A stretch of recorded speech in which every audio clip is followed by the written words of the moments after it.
Waalaikumsalam warahmatullahi ta'ala wabarakatuh. Kanduang. Ke pertanyaan dima masaknya adai, dima puluh bepasangannya.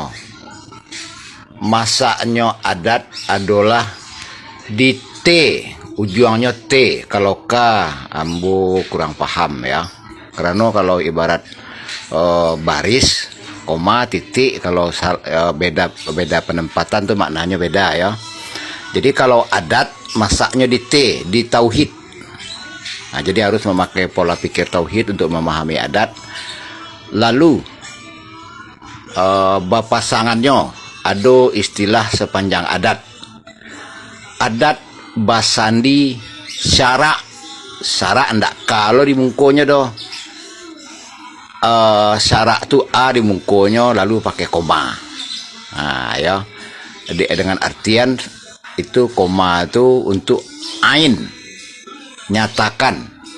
Nah, jadi kalau istilah buku ya, jangan dibaca aja buku atau melemahkan kesimpulan seseorang karena dia menyebutkan salah satu rujukannya adalah buku ya. Buku itu bahasanya adalah kitab. Nah, kitab ya, misalnya kitab Al-Quran, tetapi kitab Quran gitu ya. Nah, ini ada dua versi, kitab Quran cie, kitab Al-Quran cie. Nah, Al-Quran golah yang ada dibunyikan dalam firman Allah Ta'ala, Al-Quran dibisikkan ke dalam dadamu. Makanya Iqra Al-Quran berbeda dengan Quran. Kalau Quran dituliskan di luar diri, kalau Al-Quran bertuliskan dalam diri. Jadi dari SD sampai seseorang menjadi S sarjana, profesor, itu salah satu medianya adalah buku. Nah, seseorang menjadi syekh, menjadi apa, itu karena mendalami kitab dalam dada.